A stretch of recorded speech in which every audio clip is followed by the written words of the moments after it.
I'm making this mini workbench from 2x4s. It doesn't hurt to use a nice hardwood though, but I'm going to start off by cutting 8 pieces at 20 inches, which are all going to be glued together for the main body of the workbench.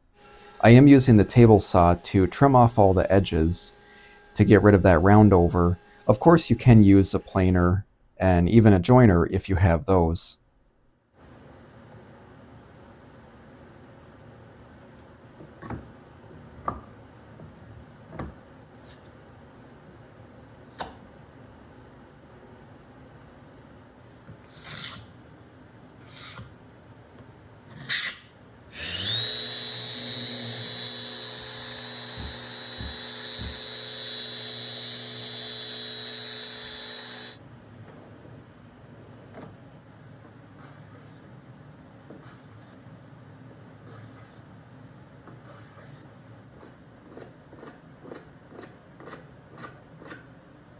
Moving on to the vise, I first need a vise plate, and I'm just once again cutting this from a 2x4, just matching the width of the workbench.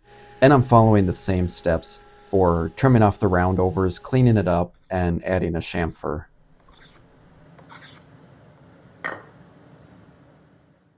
Moving on to the vise screw and guides. For these I'm mapping out where they're going to be just in the lower half of the vise plate.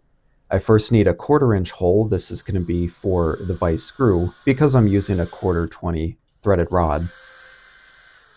After that, I also have to add some guide holes, which are going to be 1/2 inch dowels.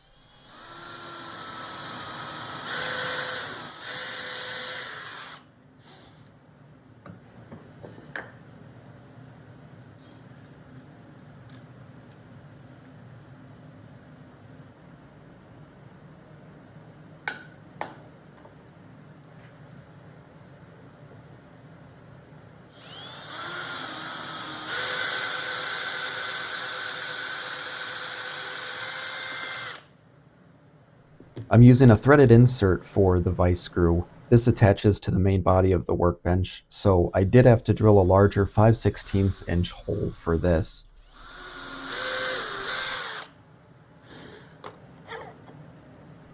Next I'm adding the vise collar, and this also is pretty simple. All I'm doing is using some 2" by 2" poplar, and I'm chamfering down the edges to match the design of the rest of the workbench.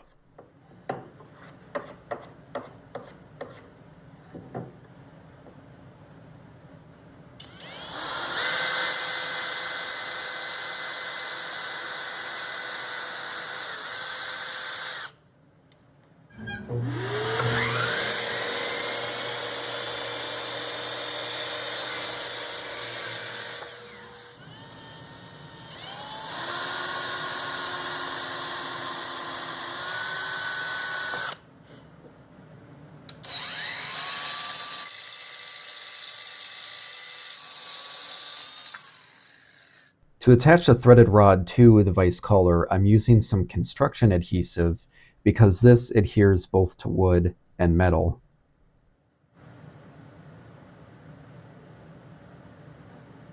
The vise guides are also very simple. Like I mentioned before, I am making these just with 1/2 inch dowels.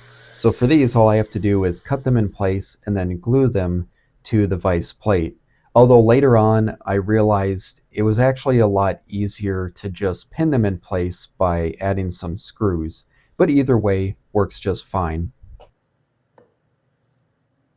Now for adding the dog holes, the most important thing is to make sure they land in between the vise screw and vise guides, or in the outside. You just don't want them interfering with each other.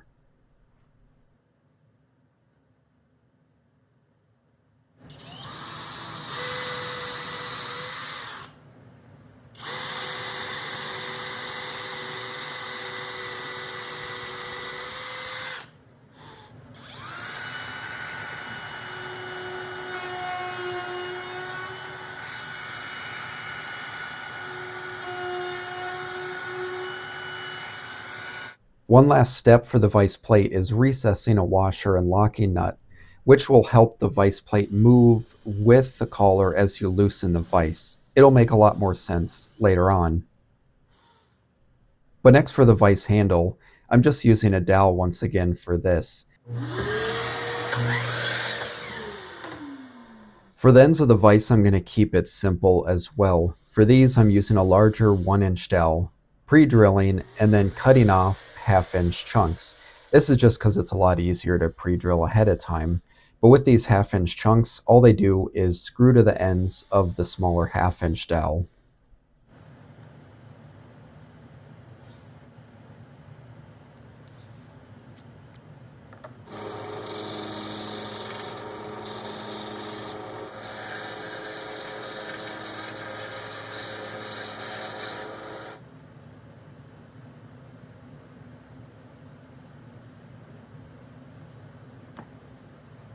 Adding finish to the workbench is completely optional. There are a lot of pros and cons. Obviously, adding finish helps protect it, but it can make the surface more slippery.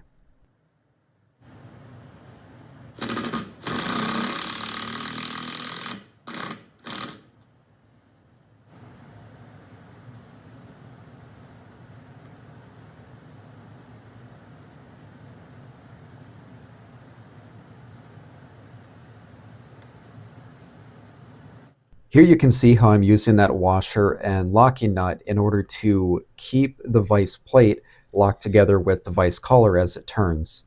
I'm using washers to prevent friction between the collar and the vise plate, but the locking nut here holds the plate next to the collar, so as you loosen the vise, the plate actually follows the collar outward.